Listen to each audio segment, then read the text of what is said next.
So, given the fixed amount of land, the grass will begin to disappear because it's being overgrazed and overused by the farmers. The townspeople will no longer be able to raise sheep because the private incentives of using the land for free outweigh the social incentives of using the land carefully. The land and resources will eventually be eaten up. This problem could have been prevented if the town had regulated the number of sheep each farmer could have, or auctioned off the right of the common land for grazing. If you remember, we talked about in our example, I believe it was back in chapter 10, about the pollution that's being produced by the aluminum company and other polluters into there, that the government sells permits to how much they can pollute each other to try to control the pollution. This is something similar that the sheep farmers in the town could have worked out a deal. Or alternatively, the town could have divided the common property between the citizens, thus turning the land into an excludable commodity. So, let's talk about some of the important common resources that get used on a daily basis that we do have to step in and have some type of monitoring with. Everything from clean air, water, congested roads, fish, wildlife, and etc. So let's talk about one of your case studies, and it's also, I believe, in your PowerPoint presentation. It talks about the difference between elephants and cows, and why our cows are not extinct and why elephants are. Elephants in Africa are a common resource because no one owns them. This means that no one has an incentive to make sure there's a sufficient number and that that they are preserved outside of the government. This is different from a cow, which is usually owned by a rancher. The rancher has an incentive to ensure that the cattle population on his ranch is maintained so that he can continue making a profit. So, governments could actually be more successful in making sure that the elephants is not extinct by allowing people to harvest the elephant or being able to have them on their private property, thus making the elephant a private good. The landowner would then have an incentive to preserve the elephants on their land and have a reason to.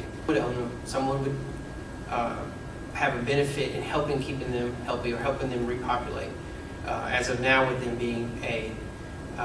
being not owned, then there's no one that has a private interest in it other than the government.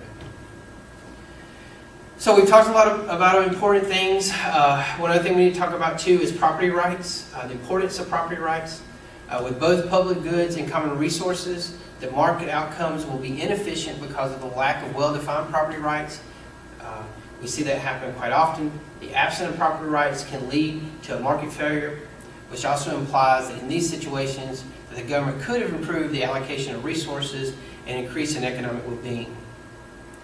It is clear that the differences in the way in which businesses provide finances to products and the way in which governments do the same. By now, through all these chapters, you should be able to see the difference between the market process and the political process as an alternative way of providing goods and services to the market. Let's talk about a couple other examples of public goods, or some of the highways, snow removal, that kind of stuff. I want to mention those. I believe it's in your PowerPoint as well. In all of these instances, one could argue that the government intervention is necessary in order to achieve economic efficiency. But it's also about public welfare and making sure that everything that we send our elected officials in the office do, that they're able to take care of everyone, and also figure out a way to generate jobs and generate revenue to increase the local and national GDPs. So, what have you gotten so far from this chapter? We talked about defining characteristics of public goods and common sources, why private markets fail to provide public goods, what are some of the important public goods in our economy, and why the cost-benefit analysis of public good is both necessary and difficult to predict. So let's talk about Chapter 11 in review. What did we learn in Chapter 11? What do we need to take out of Chapter 11? And what can we possibly see on our tests? So, we learned that goods differ whether they are excludable or whether they're rival in consumption. A good is excludable if it's possible to prevent someone else from using it. A good is rival in consumption if one person's use of the good reduces others' ability to use the same unit of the good. Markets work best for private goods. We know that because they are excludable and rival in consumption. Markets do not always work well for other types of goods. Public goods are neither rivaling consumption or excludable.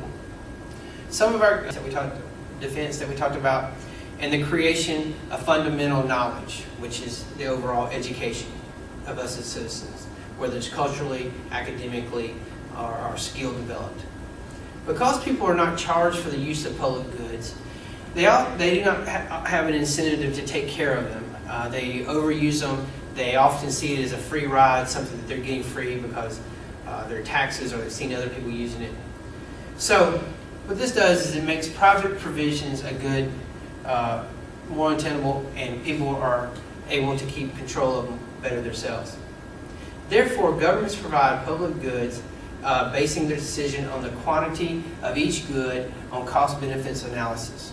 So the overall well-being of the good given to the society or the community based on the taxes that the community pays into it, where does the benefit outweigh the cost? So they use cost-benefits analysis, so make sure you're familiar with that a little bit.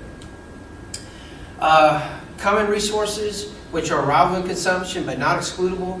We talked about some of the examples there. Was our grazing land example in the small sheep town. Also clean air and congested roads.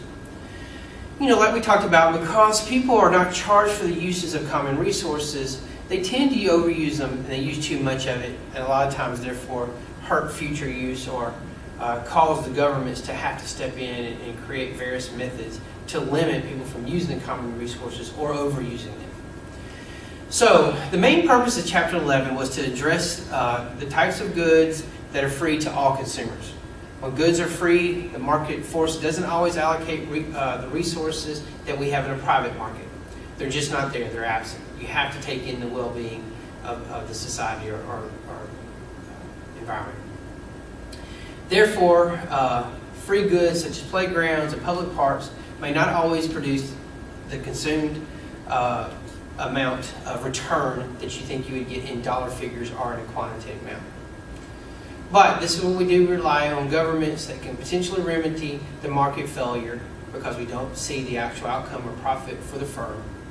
And this will overall improve the economic well-being of the country or the town or the city.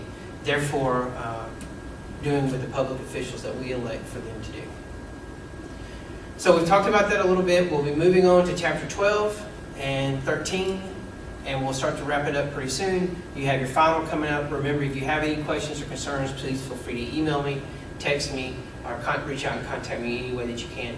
All of this information should still continue to be in your PowerPoint presentations and in the book as you read through your chapters.